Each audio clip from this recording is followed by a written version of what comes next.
Hello everyone, welcome back to MDS pharmacy YouTube channel. MDS pharmacy का application अभी Play Store पर available है, आप लोग जाके डाउनलोड कर सकते हैं। फार्मास्यूटिक्स 1 यूनिट 4 स्टार्ट करेंगे आज, that is chapter 1 suppositories. Suppositories में हम देखेंगे definition, types, advantages and disadvantages, types of basis, methods of preparation, displacement value and it's calculation, evaluation of suppositories. Suppositories जो होते हैं वो सॉलिड डोजेज फॉर्म होते हैं जो हम यूज़ करते हैं for the insertion into the body cavity और orifices, that is rectum, vagina and urethra. जो सपोजिटरीज होते हैं वो मेल्ट होते हैं या तो डिजॉल्व होते हैं एंड उसका एक्शन जो होता है वो सिस्टमिक इफेक्ट प्रोवाइड करता है। एडवांटेजेस की बात करेंगे, फर्स्ट पास मेटाबॉलिज्म को अवॉइड करता है, ये मेल्ट करता है बॉडी के टेम्परेचर के अकॉर्डिंग, ये localise and systemic action provide करता है एंड ये हम अनकॉन्शियस पेशेंट्स को भी दे सकते हैं एंड ये ईजिली यूज़ कर सकते हैं हम पीडियाट्रिक एंड जीडियाट्रिक पेशेंट्स के लिए एंड ये बहुत ज़्यादा यूज़फुल होता है लोकल इफेक्ट प्रोड्यूस करने के लिए एंड ये बहुत ज़्यादा यूज़फुल होता है for the rapid and the direct effect in the rectum and useful होता है to promote the evacuation of the bowel, convenient होता है for the drug that causes the GI irritation, vomitings, nausea, etc. Disadvantages की बात करेंगे, जो drug irritant होते हैं हम उसको एडमिनिस्टर नहीं कर सकते हैं एंड ये एम्बैरेसमेंट होता है पेशेंट्स के लिए। इसको लो टेम्परेचर्स पे रखने की ज़रूरत होती है एंड इसको प्रिपेयर करना भी थोड़ा सा डिफ़िकल्ट होता है, इजीली प्रिपेयर नहीं होता है। ये कॉस्ट जो होता है वो भी एक्सपेंसिव होता है। तो फ्लूइड कंटेंट जो होता है रेक्टम के अंदर वो कम होता है when compare to the small intestine, तो इस वजह से डिसोल्यूशन रेट को भी अफेक्ट कर सकता है। थोड़े ड्रग जो होते हैं वो डिग्रेड हो सकते हैं बाय द माइक्रोबियल फ्लोरा जो कि हमारे रेक्टम के अंदर प्रेजेंट होता है। टाइप्स ऑफ सपोजिटरीज की बात करेंगे तो सपोजिटरीज जो होते हैं वो 5 टाइप्स के होते हैं, that is rectal suppositories, vaginal suppositories, urethral suppositories, nasal suppositories and ear cones. The newer concept of the suppositories which include the tablet suppositories, layered suppositories, coated suppositories, capsule suppositories. First start करेंगे tablet suppository से। Tablet suppositories जो होती है वो एक type of tablet ही होती है जिसे हम कंप्रेशन के थ्रू प्रिपेयर करते हैं, जैसे हम टैबलेट को प्रिपेयर करते हैं वैसे ही। बट ये वाले जो सपोजिटरीज होते हैं वो हम रेक्टल या तो विजाइनल पर्पस के लिए यूज़ कर सकते हैं। ये जो रेक्टल टैबलेट्स होते हैं वो कवर होते हैं with the thin layer of the material such as polyethylene glycol for protecting. Then layered suppositories जो होते हैं वो भी एक टाइप के सपोजिटरीज ही होते हैं जिसके अंदर डिफरेंट ड्रग्स होते हैं एंड उसके अंदर डिफरेंट लेयर्स भी प्रेजेंट होते हैं सो दैट इनकम्पैटिबिलिटी जो होती है ड्रग की वो सेपरेट हो सके एक दूसरे से।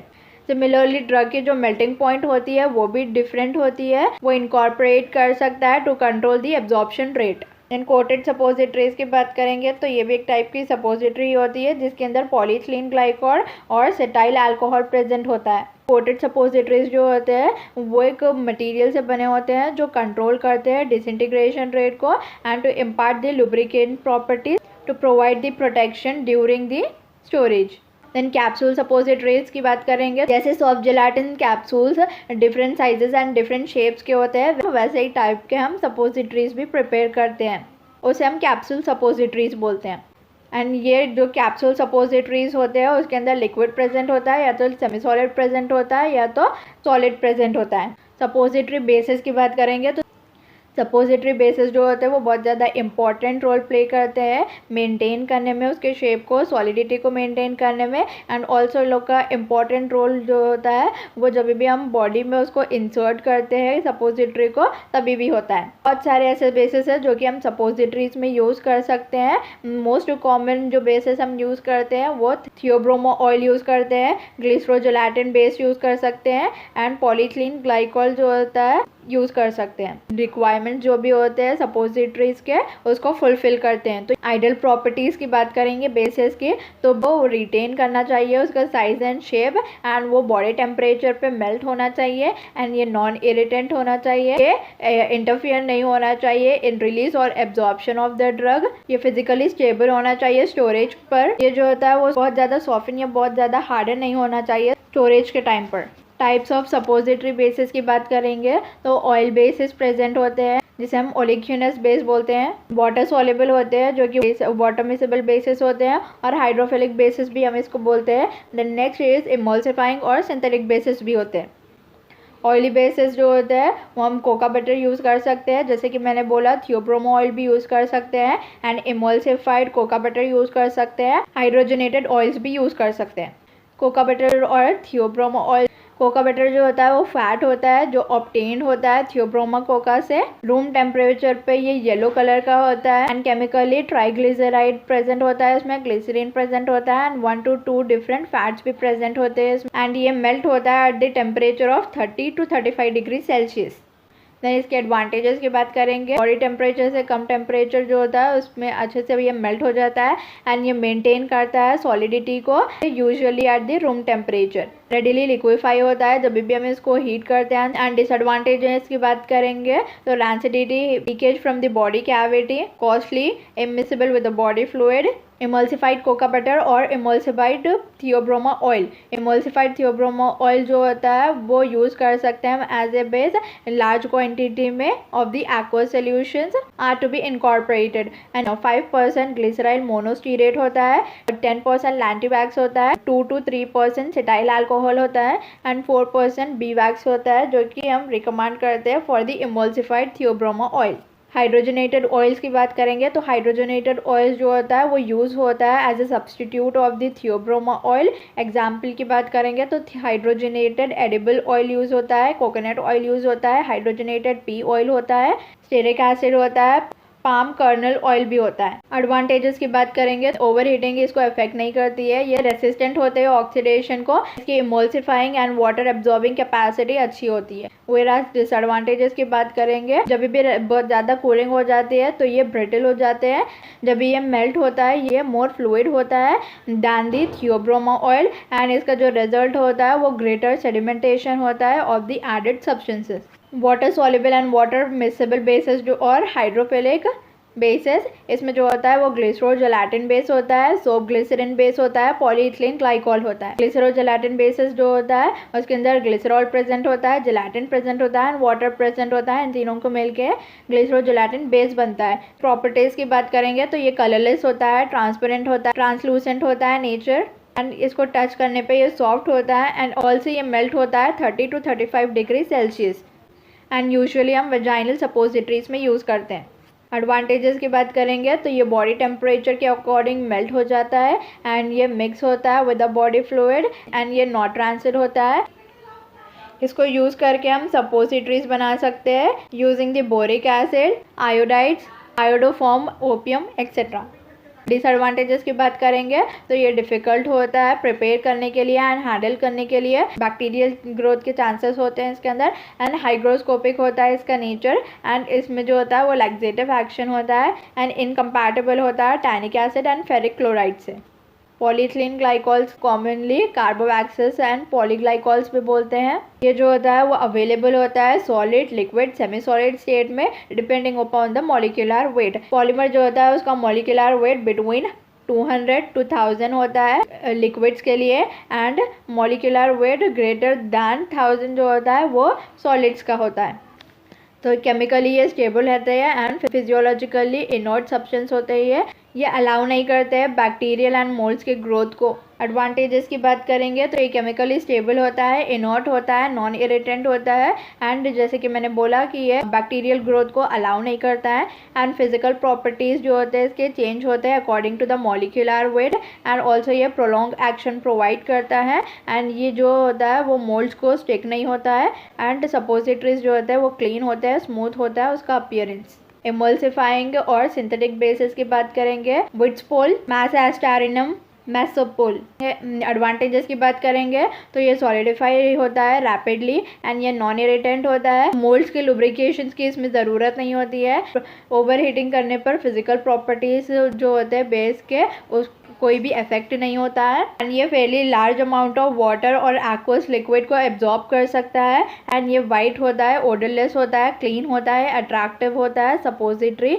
जब भी हम प्रोड्यूस कर देते हैं उसको तब। ये लेस रिलायबल होता है टू गेट ट्रांसिड। डिसएडवांटेजेस की बात करेंगे, इसको रैपिडली कूल नहीं कर सकते इन द रेफ्रिजरेटर बिकॉज ये ब्रिटल हो जाते हैं, जब भी ये मेल्ट होते हैं इसकी विस्कोसिटी बहुत ज़्यादा नहीं होती है, इस वजह से मेडिकेमेंट्स जो होते हैं वो इनकॉर्पोरेट करते हैं बेस के साथ एंड वो सेटल डाउन हो जाते हैं रैपिडली। विडिप्सोल, इसके अंदर जो होता है वो ट्राइग्लिसराइड होता है of the saturated vegetable fatty acid. ये जो परसेंटेज होता है वो वैरी कर सकते हैं on the partial esters. Small amount of beeswax हम इसमें ऐड करते हैं for the use in the hot climate and ये कूल नहीं होना चाहिए रैपिडली बिकॉज ये ब्रिटल बन जाता है या तो फ्रैक्चर हो जाता है एंड लुब्रिकेशन की ज़रूरत होती है इसके अंदर। मेसा एस्टेरिनम ये जो होता है वो मिक्सचर होता है मोनो डाई एंड ट्राइग्लिसराइड्स को of the saturated fatty acid and ये वाइट कलर के होते हैं, ब्रिटल होते हैं एंड ऑलमोस्ट ओडरलेस होते हैं एंड टेस्टलेस सॉलिड्स होते हैं। एंड इसकी मेल्टिंग पॉइंट की बात करेंगे तो 33.5 to 35.5 डिग्री सेल्सियस होता है एंड ये अवेलेबल होते हैं वेरियस ग्रेड्स में, बट ग्रेड बी जो होता है वो कॉमनली डिस्पेंस होता है। मेथड्स ऑफ प्रिपरेशन की बात करेंगे तो ये हैंड रोलिंग मेथड से प्रिपेयर होता है, फ्यूजन मेथड से प्रिपेयर होता है, कोल्ड कंप्रेशन मेथड से प्रिपेयर होता है। हैंड रोलिंग जो होता है जैसे कि आप ये वाले डायग्राम में देख रहे हैं ऐसा प्रिपेयर होता है। एक मास जो होता है उसे हम टाइटरेट करते हैं डिफरेंट ग्रेडेड से, इसके अंदर इंग्रेडिएंट्स ऐड करते हैं एंड देन उसको मोटार यूज़ करके इंग्रेडिएंट्स को टाइटरेट करते हैं। जो मास होता है वो बॉल के फॉर्म में फॉर्म होता है in the palm of the hands and then उसको रोल किया जाता है यूनिफॉर्म सिलेंडर में, जैसे कि अभी हमने इमेज में देखा विद द लार्ज स्पैचुला और small flat board on the pill tile.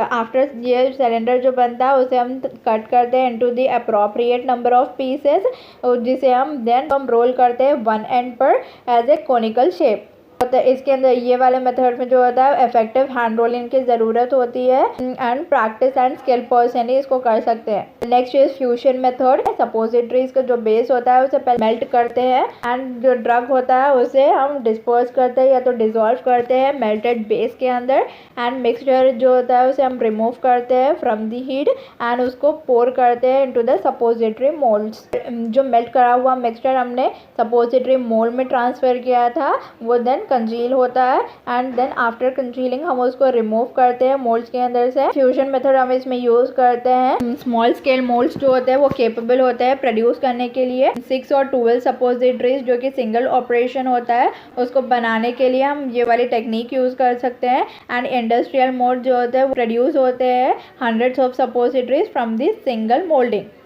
जैसे कि आप ये वाली पिक्चर में देख रहे हैं यहाँ पर ये पोर हो रहा है देन उसके बाद यहाँ पर फ्यूजन हो रहा है एंड आफ्टर दैट मोल्ड जो होता है उसको हम ओपन करके उसको रिमूव करते हैं। And cold compression moulding, compression mould जो होता है इसमें हम वो यूज़ करते हैं। इसके अंदर सपोजिटरीज के जो बेस के जो इंग्रेडिएंट्स होते हैं उसे हम कंबाइन करते हैं विद द ड्रग्स। ये स्मॉल स्केल में जो होता है वो मोटार पिस्टल में बनाते हैं जिसे हम प्री हीट करते हैं मोटार को facilitated softening of the base and large scale जो होता है उसमें जो कि मैकेनिकली ऑपरेटेड होता है मिक्सर्स होते हैं उसके अंदर ये प्रिपेयर होता है। ये कंप्रेशन मशीन जो होती है उसमें सपोजिटरीज मासेस को हम प्लेस करते हैं इनटू ए सिलेंडर जो कि देन क्लोज होता है।